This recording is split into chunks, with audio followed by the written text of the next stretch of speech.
Hello everyone.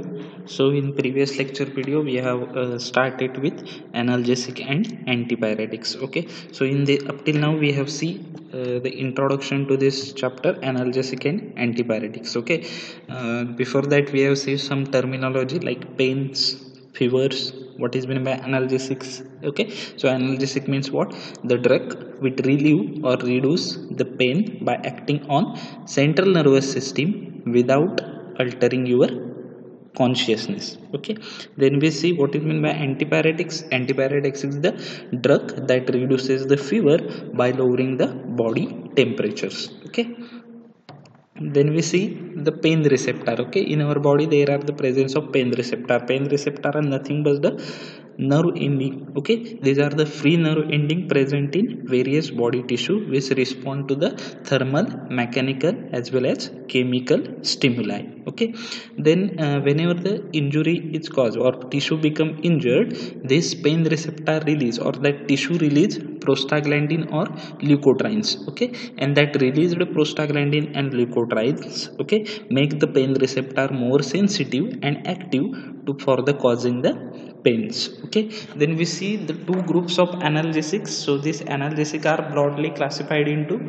two groups. One is the narcotic analgesic, or which is also called as true analgesic or opioid analgesic. Okay, then we see non-narcotic analgesics, which is also called as antipyretic analgesics or febrifuges. Okay, then we see definition of narcotic analgesic and classification of narcotic analgesics. So what is the definition of narcotic analgesics? The narcotic analgesics are the drug which relieve the pain by acting on central nervous system without loss of consciousness. Okay, they increase the capacity to tolerate the pain. Okay, आपली जी वेदना सहन करण्याची क्षमता आहे ती ते काय करतात, वाढवतात.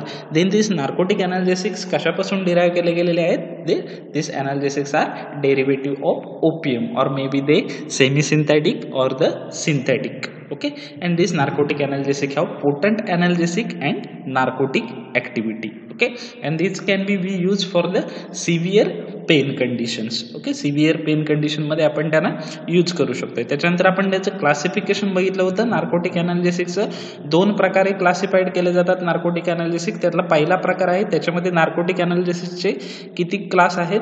3 क्लास आहेत. कोणते? Morphine and related compound, then semi synthetic derivative of morphine, then synthetic agents. Okay, then second type, दुसरा जो प्रकार आहे क्लासिफिकेशनचा, त्याच्यामध्ये नार्कोटिक अनालिसिस काय केले जातात? 2 प्रकारे क्लासिफाईड केले जातात. एक नॅचरली ऑकरिंग आणि दुसरा आहे तो सिंथेटिक. नॅचरली ऑकरिंग मध्ये कोणता क्लास येतो? तर morphine and its analogues. Okay, then जो सिंथेटिक क्लास आहे त्याच्यामध्ये कोणते क्लास येतात? तर एक मॉर्फिन अॅनालॉग येतो, बेन्झोमॉर्फिन अॅनालॉग येतो, देन 4 फिनाइल पायपरिडिन अॅनालॉग्स येतो आणि फिनाइल प्रोपिलामाइन अॅनालॉग्स येतं. ओके, सो त्याच्यानंतर आपण बघितलं होतं ते अँटीपायरेटिक्स. अँटीपायरेटिक्स म्हणजे काय? असे ड्रग की जे काय करतात, तो आपलं वाढलेलं बॉडीचं टेम्परेचर काय करतात? डिक्रीज करतात. Okay, then we see what is mean by pyrexia. Pyrexia condition आपण बघितली होती. पायरेक्झिया कंडिशन म्हणजे काय? अशी कंडिशन बॉडीची, the condition in which body temperature raise above the normal. जी काय आपली बॉडीची नॉर्मल रेंज असते टेम्परेचरची, सेल्सिअसमध्ये किती असते? 37 डिग्री सेल्सिअस, आणि फॅरेनहाइटमध्ये किती असते? 98.6 फॅरेनहाइट. ओके, या रेंजपेक्षा जेव्हा बॉडी टेम्परेचर जास्त होतं त्या कंडिशनला काय म्हटलं जातं? पायरेक्झिया असं त्या कंडिशनला म्हटलं जातं. Okay, then antipyretics have no effect on normal body temperature. जे काय आपलं नॉर्मल बॉडी टेम्परेचर आहे त्याच्यावरती त्याचा काही इफेक्ट नसतो. ओके, आणि हे हायपोथर्मिक एजंट सारखे नसतात अँटीपायरेटिक्स. म्हणजे काय? अँटीपायरेटिक्स नॉर्मल लेवलपर्यंतच बॉडी टेम्परेचर, वाढलेलं टेम्परेचर नॉर्मल लेवलपर्यंतच खाली आणतात, नॉर्मल लेवलपेक्षा खाली आणत नाहीत जर त्यांना थेरापेटिक डोसमध्ये दिलेलं असेल तर.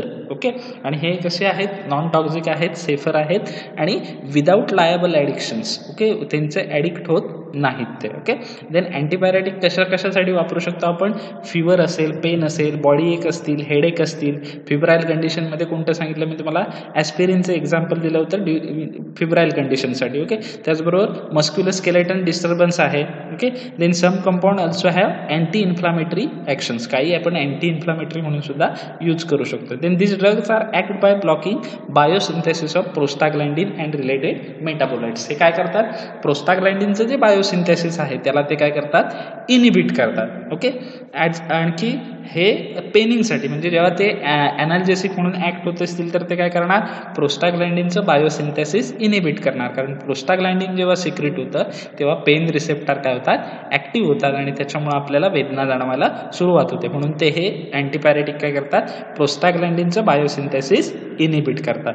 Then they act hypothalamic temperature control centre. जेव्हा बॉडीचं टेम्परेचर वाढतं तेव्हा ते काय करतात, हायपोथॅलॅमसमध्ये जे हायपोथॅलॅमिक टेम्परेचर कंट्रोल सेंटर आहे तिथे जाऊन ते काय होतात, ॲक्ट होतात आणि तिथे ते कंट्रोल करतात. Okay. Then define and classify antipyretics. Okay, आपण डेफिनेशन बघितली होती. अँटीपायरेटिक्स म्हणजे काय, the drug which lower the raised body temperature and bring it to the normal. असे ड्रग की काय करतात, बॉडी टेम्परेचर वाढवतात आणि त्याला नॉर्मलला आणून ठेवतात. ओके. देन क्लासिफिकेशन बघितलं होतं. क्लासिफिकेशनमध्ये 3 क्लास येतात अँटीपायरेटिक्सचे. कोणते, ॲनिलिन और पॅरा अमायनोफिनॉल डेरिव्हेटिव्ह.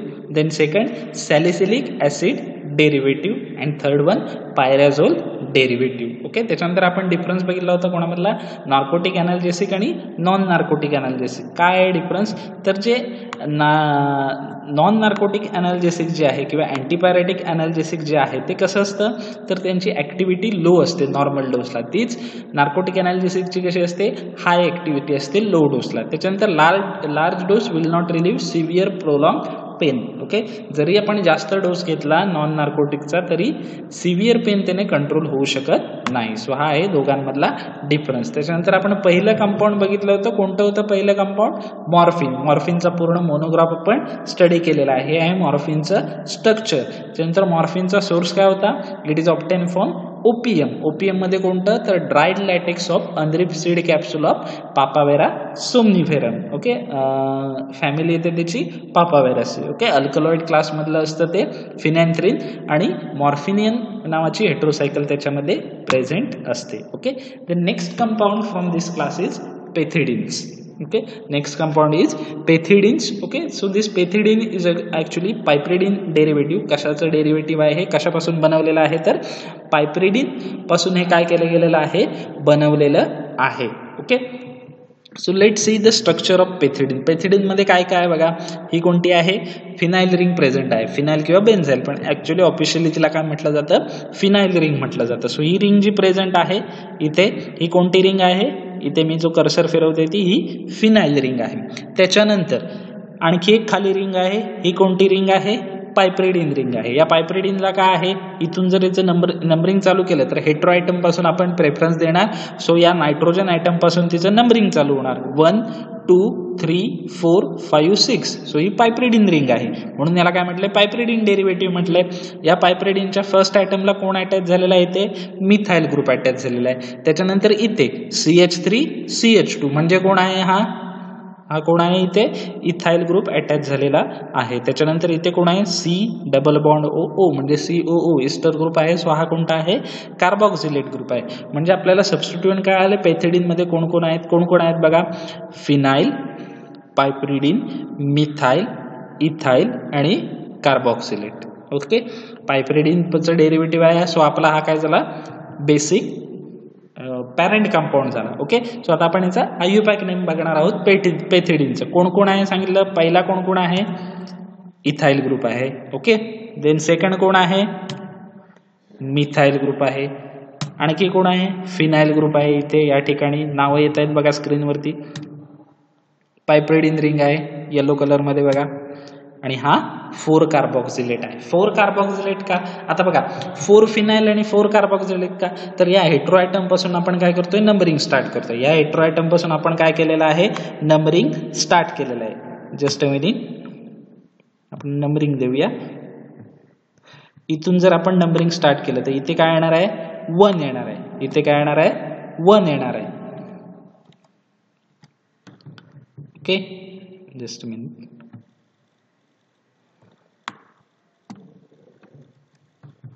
ओके. तर या ठिकाणी काय येणार आहे, ते 1 फर्स्ट नंबर कुठे येणार आहे, इथे येणार आहे. सो हा सेकंड, हा थर्ड आणि फोर्थ. 1 methyl, 4 phenyl, 4 कार्बॉक्सिलेट. ओके. त्याच्यानंतर इथे आहे हा इथाइल, तो कार्बॉक्सिलेटला अटॅच झालेला आहे. सो त्याला कोणता नंबरिंग येणार नाही आणि ही पायप्रिडिन रिंग आहे.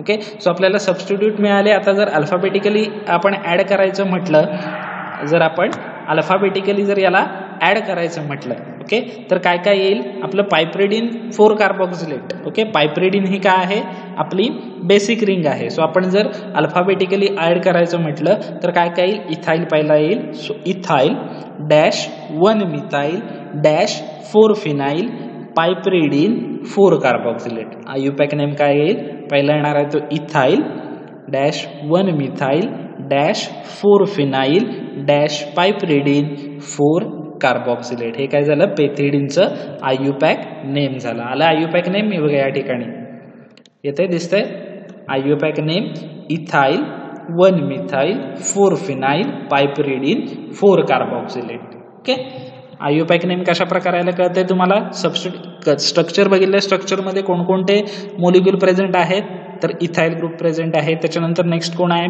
पहिल्या पोझिशनला पायप्रिडिन रिंगच्या मिथाइल ग्रुप प्रेझेंट आहे त्यानंतर फिनाइल ग्रुप प्रेझेंट आहे देन नेक्स्ट पायप्रिडिन रिंग आणि कार्बोक्सिलेट ग्रुप ओके आता यांना अरेंज करायचं असेल तर आपलं पायप्रिडिन हे बेसिक स्ट्रक्चर आहे पायप्रिडिन 4 कार्बोक्सिलेट हा कोण आहे आपला बेसिक मॉलिक्यूल आहे किंवा पॅरेंट कंपाऊंड आहे आणि 4 फिनाइल इथाइल आणि मिथाइल हे काय आहेत आपले सगळे सबस्टिट्यूएंट आहेत पायप्रिडिन 4 कार्बोक्सिलेट हे आपलं पॅरेंट कंपाऊंड आहे आणि फिनाइल इथाइल आणि मिथाइल हे काय आहेत सबस्टिट्यूएंट आहेत ओके आता पहिला कोण येणार जर अल्फाबेटिकली घेतला आपण तर सबस्टिट्यूएंट 3 जण आहेत प्रेफरन्स देणार आपण अल्फाबेटिकली सो पहिला कोण येणार इथाइल त्याच्यानंतर मिथाइल फर्स्ट का तर पायप्रिडिन रिंगच्या पहिल्या पोझिशनला काय आहे पायप्रिडिन रिंगच्या इथे पहिल्या पोझिशनला मिथाइल ग्रुप आहे म्हणून तो काय येणार 1 मिथाइल त्याच्यानंतर कोण येणार 4 फिनाइल का तर पायप्रिडिन रिंगच्या चौथ्या पोझिशनला फिनाइल ग्रुप प्रेझेंट आहे त्याच्यानंतर बेसिक पॅरेंट कंपाऊंड कोण आहे आपलं पायप्रिडिन सो 4 फिनाइल पायप्रिडिन आणि पायप्रिडिनच्या चौथ्या पोझिशनला पुढे कोण अटॅच आहे 4 carboxylate okay so IUPAC name काय झालं त्याचं ethyl 1 methyl 4 phenyl piperidine 4 carboxylate okay so this is the structure and IUPAC name of pethidines okay then what are the physical property of this pethidine so this pethidine is presence in hydrochloride salt form okay जसे इतर salt form असतात तसा या पेथिडीनचा कोणता salt form present आहे हायड्रोक्लोराइड salt form त्याचा present आहे which is occur as a white crystalline powder आणि तो कोणत्या फॉर्म सॉल्ट फॉर्म कसा असतो व्हाईट कलरमध्ये आणि क्रिस्टलाइन पावडर फॉर्ममध्ये क्रिस्टलाइन नेचर असतं त्याचं आणि पावडर फॉर्ममध्ये तो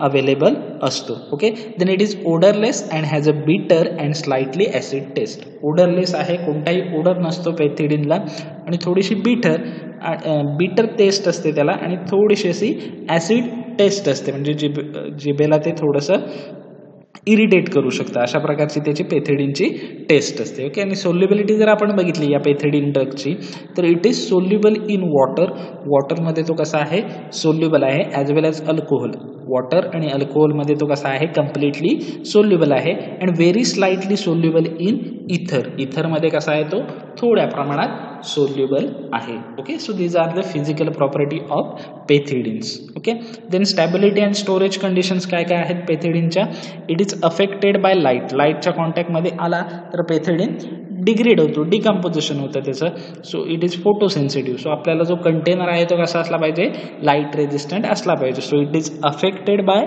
light hence it is store in tightly close light resistant containers त्याच्यामुळे आपल्याला त्याला टाइटली क्लोज आणि लाईट रेजिस्टंट कंटेनरमध्ये काय करायचं आहे आपल्याला त्याला स्टोअर करायचा आहे हे झालं स्टॅबिलिटी अँड स्टोरेज कंडिशन आता आपण बघूया युजेस काय काय आहेत पेथिडीनचे okay so this pethidine is a use as a substitute for the मॉर्फिनसाठी तो काय केला जातो सबस्टिट्यूट म्हणून यूज केला जातो ओके जिथे for the relief of most type of moderate to severe pain मॉर्फिनच्या जागी सबस्टिट्यूट म्हणून पेथिडीन यूज करू शकतो आपण काही सिरियस कंडिशन असतील पेनिंगच्या त्या ठिकाणी मॉर्फिनला सबस्टिट्यूट म्हणून आपण पेथिडीन यूज करू शकतो कारण मॉर्फिन कसा आहे थोडा स्ट्रॉंगर नार्कोटिक एनाल्जेसिक आहे आणि तो थोडासा हॅबिच्युअल्स आहे ओके त्याचे साईड इफेक्ट सुद्धा आहेत किंवा मॉर्फिनची सवय लागू शकते पेथिडीनचं थोड्या प्रमाणात त्या बाबतीत कमी आहे त्याच्यामुळे आपण मॉर्फिनला सबस्टिट्यूट म्हणून काय करू शकतो पेथिडीन यूज करू शकतो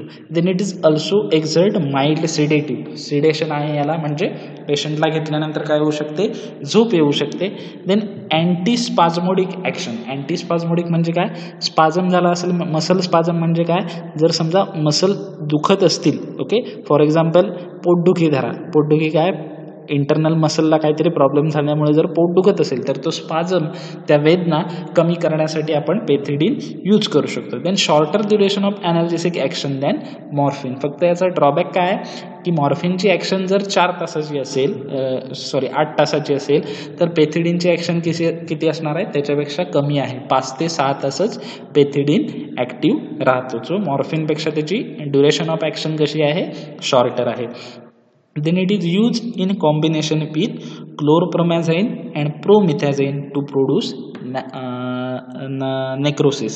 ओके, सो तो काय केला जातो, क्लोरप्रोमॅझिन आणि प्रोमिथॅझिन, ओके, यांच्या कॉम्बिनेशनमध्ये यूज केला जातो to produce narcosis. Okay, narcosis म्हणजे काय, तर बाबा नर्व एंडिंग जे आहेत त्या नर्वचं सेन्सेशन काय करणं, कमी करणं, त्याच्यामुळे तुम्हाला काय होईल, एखाद्या गोष्टीची वेदना जाणवणार नाही. ओके, हे झालं पेथिडीनचे युजेस. आता पेथिडीनची फॉर्म्युलेशन्स कोणकोणती प्रेझेंट आहेत बघा, कोणकोणत्या फॉर्ममध्ये मार्केटमध्ये तो अवेलेबल आहे, तर ते म्हणजे एक म्हणजे इंजेक्शन्स आणि दुसरे म्हणजे tablets. Okay, so pharmaceutical formulations काय आहेत, pethidine injections and pethidine tablets. Okay, then brand names काय काय आहेत, Dimerol and पेथिलोरफॅन.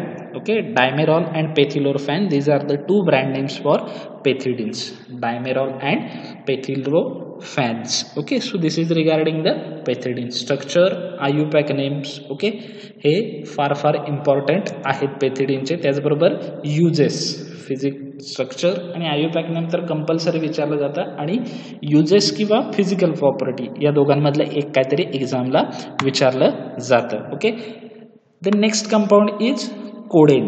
Okay, next compound कोणता आहे, कोडेन आहे. ओके, याचं स्ट्रक्चर एक्झामला विचारलं जात नाही, सो इथे मी इन्सर्ट केलेलं नाही आहे.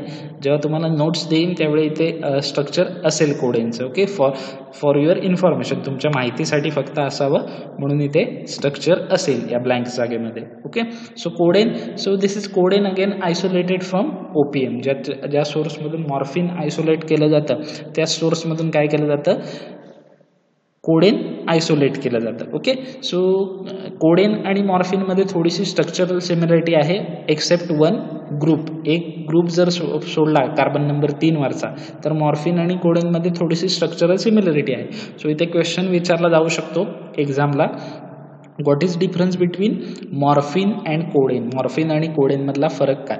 जर तुम्ही मॉर्फिनचं स्ट्रक्चर बघितलं, मॉर्फिनचं, ओके, मॉर्फिनचं जर तुम्ही स्ट्रक्चर बघितलं तर काय आहे इथे, at carbon number 3 there is carbon number 3 methoxy group instead of hydroxy group. Okay, so इथे त्यांनी काय सांगितलंय, याच्या कार्बन नंबर 3 ला मिथॉक्सी ग्रुप असतो, तर इथे काय असतो, हायड्रॉक्सी ग्रुप असतो. ओके, हा फक्त मॉर्फिन आणि कोडेन मधला स्ट्रक्चरल डिफरन्स आहे.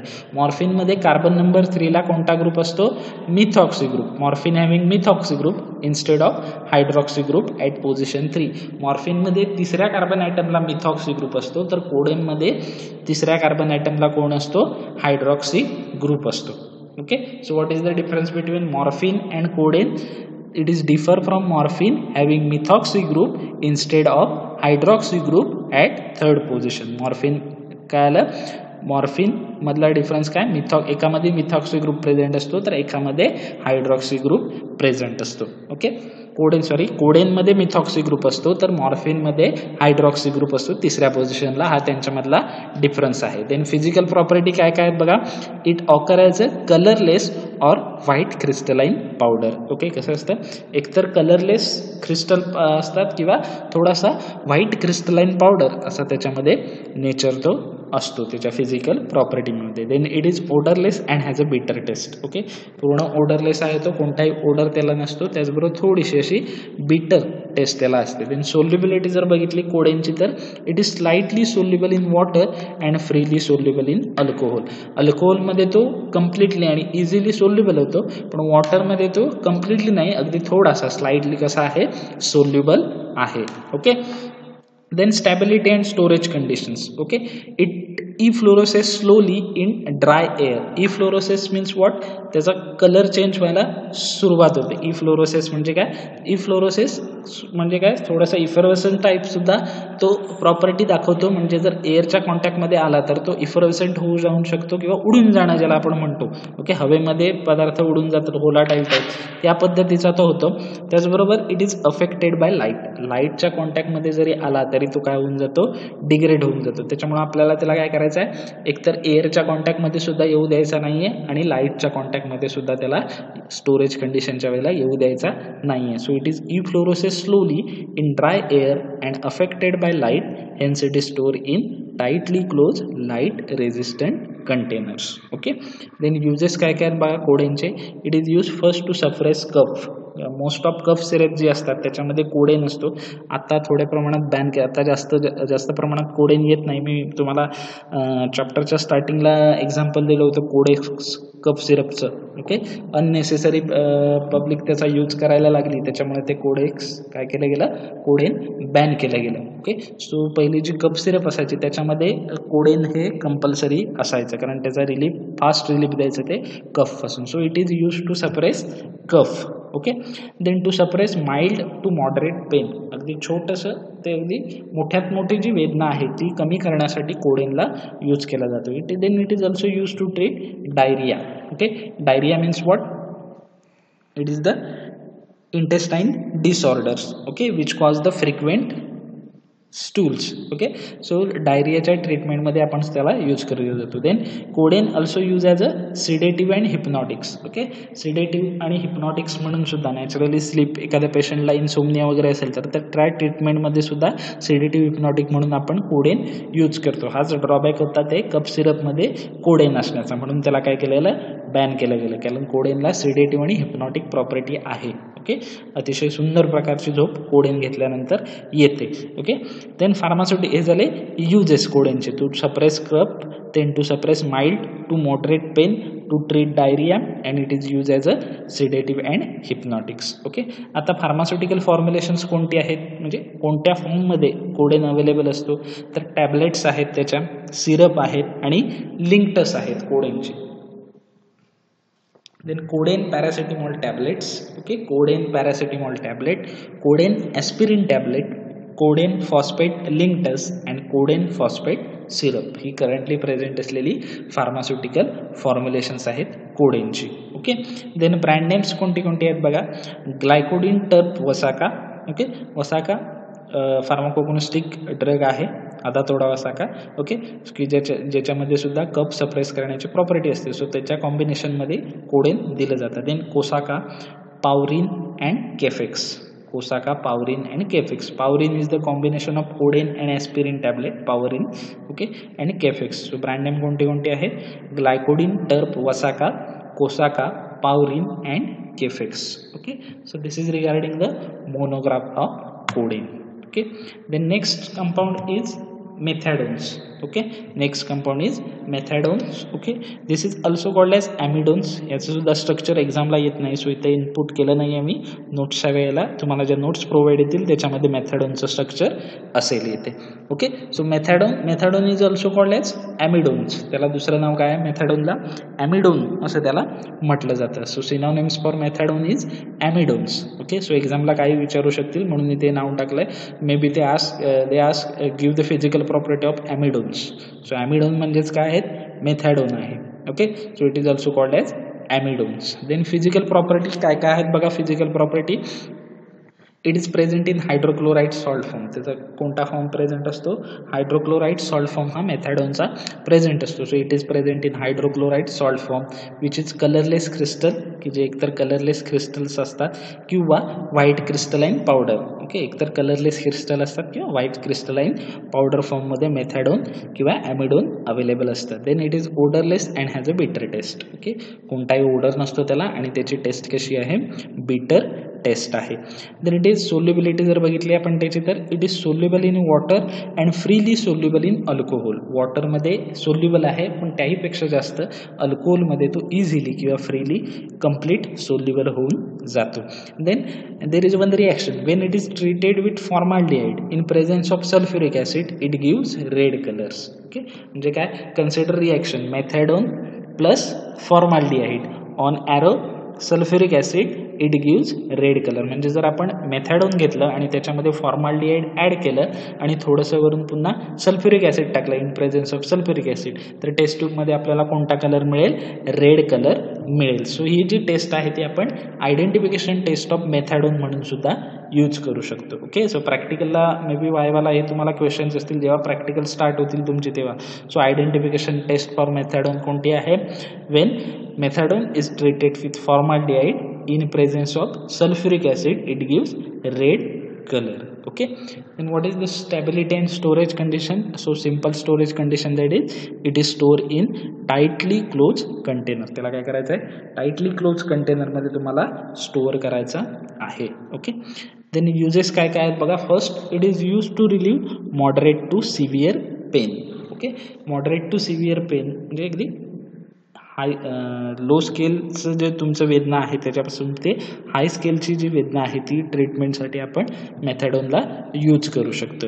Then it is use for the management of opioid dependence. Okay, म्हणजे ओपॉइड डिपेंडन्स म्हणजे काय की ज्यांना मॉर्फिन, कोडेन यांची सवय लागलेली आहे ते ड्रग घेतल्यामुळं, सो ती सवय त्यांची सुटावी म्हणून त्याच्या जागी आपण मेथॅडोन यूज करू शकतो. कारण मेथॅडोन हा जरी नार्कोटिक ड्रग्ज असला तरी तो हॅबिच्युअल नाही आहे.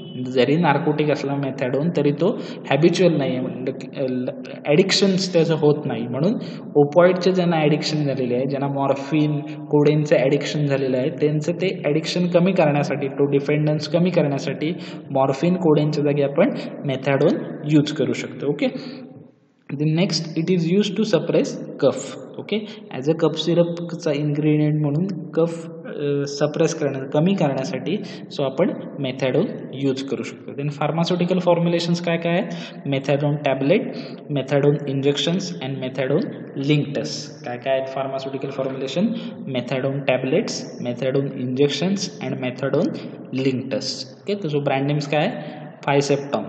ब्रँड नेम्स कोणता आहे, फायसेप्टॉम. ब्रँड नेम काय आहे, Physeptones. Okay, the next important compound is aspirins, की ज्याला आपण सगळेजण मोस्टली फॅमिलियर आहोत. ज्यांचं मेडिकल आहे ते सगळ्यात जास्त फॅमिलियर आहे, पण ज्यांचं मेडिकल नाही आहे त्यांना सुद्धा हा ड्रग माहिती आहे, ॲस्पिरिन्स. ओके, आपण कोणत्याही दुखण्यावरती वापरू शकतो, ॲज अ अँटीपॅरेटिक वापरू शकतो, ॲनर्जेसिक वापरू शकतो, antiplatelet, anti thrombotic, anti inflammatory. So it is versatile drug actually aspirins. Okay, body एक पेनिंगसाठी सुद्धा, त्याचबरोबर सम ब्लड रिलेटेड डिसऑर्डर्स किंवा फिब्राईल कंडिशन्स आहेत त्याच्यामध्ये सुद्धा आपण या ॲस्पिरिनला यूज करू शकतो. स्टार मार्क आहे, सो स्ट्रक्चर आणि आयुपॅक्निन दोन्ही काय आहे, इम्पॉर्टंट आहे. ओके, सो इथे काय काय आहे तर तुमची बेन्झिन रिंग आहे किंवा फिनाईल रिंग म्हणा, तिला काय काय आहे, OCOOCH3 म्हणजे काय आहे, ॲसिटाईल ग्रुप अटॅच झालेला आहे. ओके, त्याच्यानंतर C डबल बॉन्ड OOH म्हणजे हा ग्रुप कोणता, COOH म्हणजे acid groups. Okay, so aspirin is nothing but acetyl salicylic acid. जेव्हा बेन्झिन रिंगला किंवा फिनाईल रिंगला ॲसिडिक ग्रुप अटॅच होतो तेव्हा त्याला काय म्हटलं जातं, बेन्झॉइक ॲसिड म्हटलं जातं. किंवा बेन्झिन रिंगला COO हा ग्रुप अटॅच होतो तेव्हा त्याला सॅलिसिलिक ॲसिड म्हटलं जातं. ओके, आणि हा acetyl group, so it is acetyl salicylic acids. Okay, so याच्यामध्ये कोणते कोणते ग्रुप प्रेझेंट आहेत. ओके, बघा, हा आहे ॲसिटाईल ग्रुप किंवा O ॲसिटॉक्सी ग्रुप आपण त्याला म्हणू शकतो. ओके, हा जो ग्रुप आहे हा कोणता आहे, ॲसिटाईल ग्रुप किंवा O ॲसिटॉक्सी group.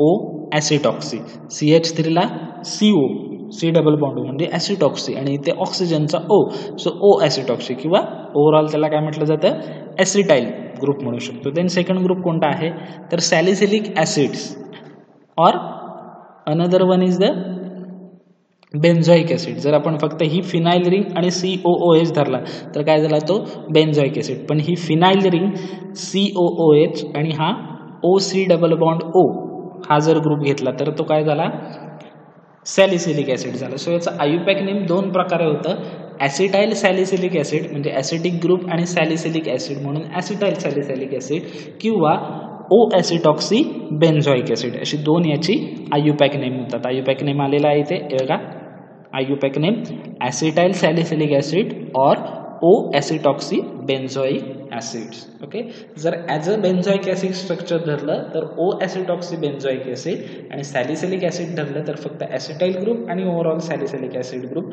So acetyl salicylic acid हे झालं स्ट्रक्चर आणि IUPAC name of aspirins. Okay, so aspirin is actually derive from ए.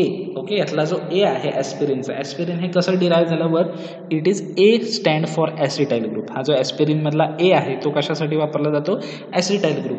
आणि पुढचा जो स्पिरिन आहे, स्पिरिन जो आहे ते काय आहे, old name of salicylic acid. Salicylic ॲसिडला आधी जेव्हा डिस्कवर झालं तेव्हा त्याचं नाव काय होतं, स्पिरिन होतं. म्हणून ॲसिटाईल मधला ए आणि सॅलिसिलिक ॲसिडचं जुनं नाव काय होतं तर स्पिरिन, म्हणून त्याचं पूर्ण नाव काय आहे, ॲस्पिरिन. अशा प्रकारे हा ॲस्पिरिन वर्ड काय झालेला आहे, डिराइव्ह झालेला आहे.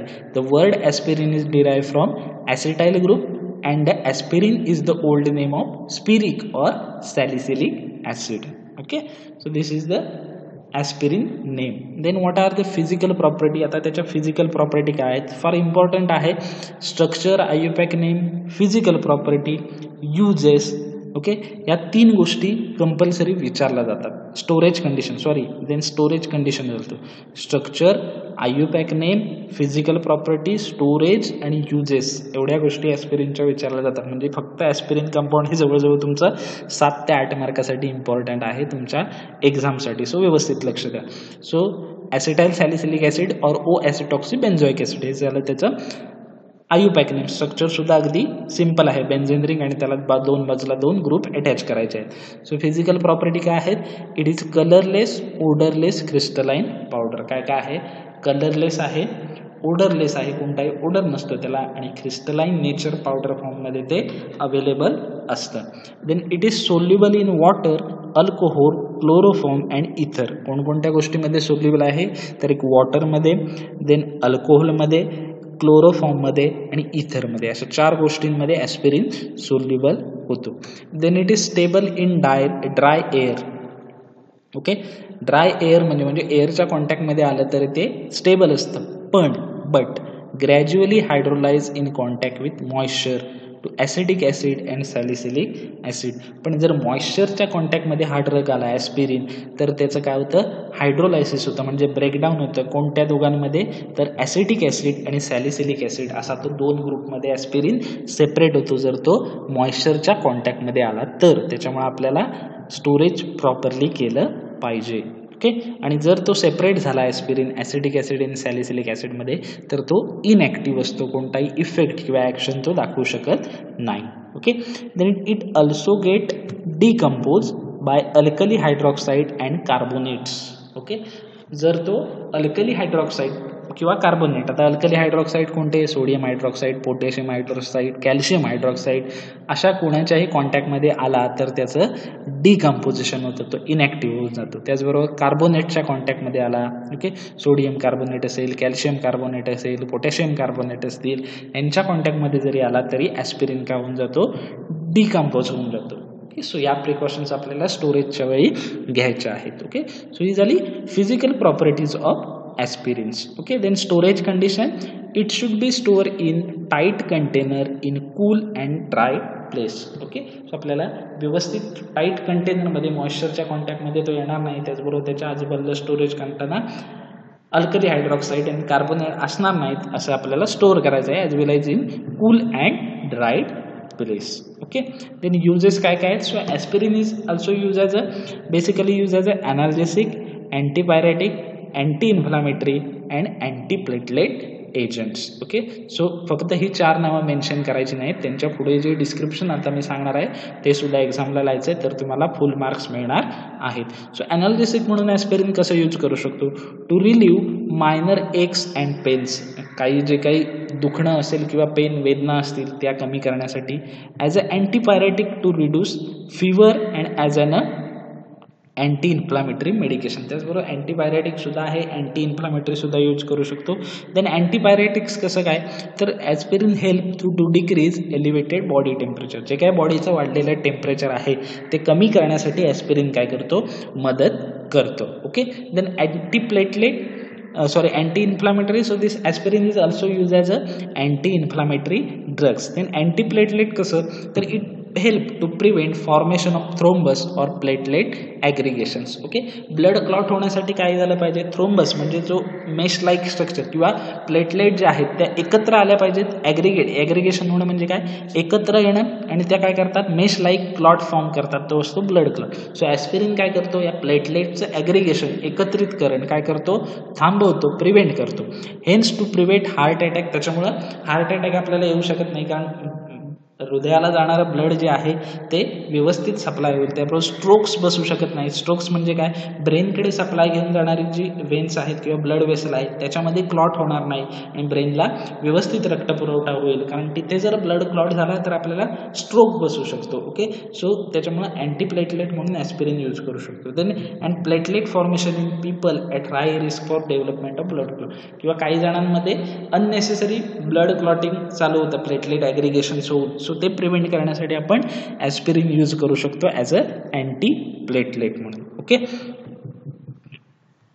फार्मास्युटिकल फॉर्म्युलेशन्स काय काय आहेत बघा ॲस्पिरिनची.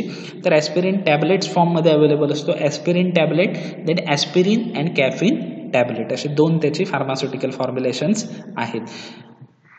ब्रँड नेम्स काय काय आहेत, तर ॲनासिन, मोस्ट फॅमिलियर असाल तुम्ही या ब्रँड नेम्सशी. तुमचं आपलं मोस्ट ऑफ दी जुने डोकं दुखत असेल तर ॲनासिन OTC ड्रग आहे, ओव्हर द काउंटर, प्रिस्क्रिप्शनची गरज नाही. So Anacin, Aspro, Coldarin, Mejoral, Paverin and Codopyrin. Brand names काय काय आहेत, Anacin, Aspro, Coldarin, Mejoral, Paverin and Codopyrin. So these are the brand names of aspirins. Okay. So remaining compound we will see in to the next lecture. आतापर्यंत जे झालं या लेक्चरला त्यातलं मधलं important काय आहे, तर ॲस्पिरिनचं structure, IUPAC name, physical property, storage condition आणि युजेस. त्याचबरोबर ब्रँड नेमसुद्धा लक्षात ठेवा. इम्पॉर्टंट कंपाऊंड आहे ॲस्पिरिन्स. ओके. त्याच्यानंतर मेथॅडोन बघितलं, मेथॅडोनच्या physical property, uses, pharmaceutical formulations, codeine आणि मॉर्फिनमधला डिफरन्स, त्यांचे युजेस, फिजिकल प्रॉपर्टी, पेथिडीनचं स्ट्रक्चर, IUPAC नेम. ओके. त्याच्या फिजिकल प्रॉपर्टी किंवा युजेस. ओके. मॉर्फिनबद्दल काल तुम्हाला सांगितलं, त्याच्या फिजिकल प्रॉपर्टी किंवा युजेस किंवा फार्मास्युटिकल फॉर्म्युलेशन्स विचारले जाऊ शकतात. हा जो क्वेश्चन आहे डिफाईन अँड क्लासिफाय अँटीपायरेटिक्स, हा सुद्धा फार इम्पॉर्टंट आहे. Definitions and classification of antipyretics. Okay. Then define pyrexia म्हणजे काय हे तुमच्या माहितीसाठी तुम्हाला माहीत असलं पाहिजे. नार्कोटिक ॲनाल्जेसिक्स आणि त्यांचं क्लासिफिकेशन, पेन रिसेप्टार्स. ओके. आणि काही टर्मिनॉलॉजी. ओके. तर आजच्या पार्टमध्ये काही कळलं नसेल, काही समजलं नसेल तर मला विचारा, तुमचे डाऊट्स आपण दूर करूया. Okay. So happy learning. Thank you so much.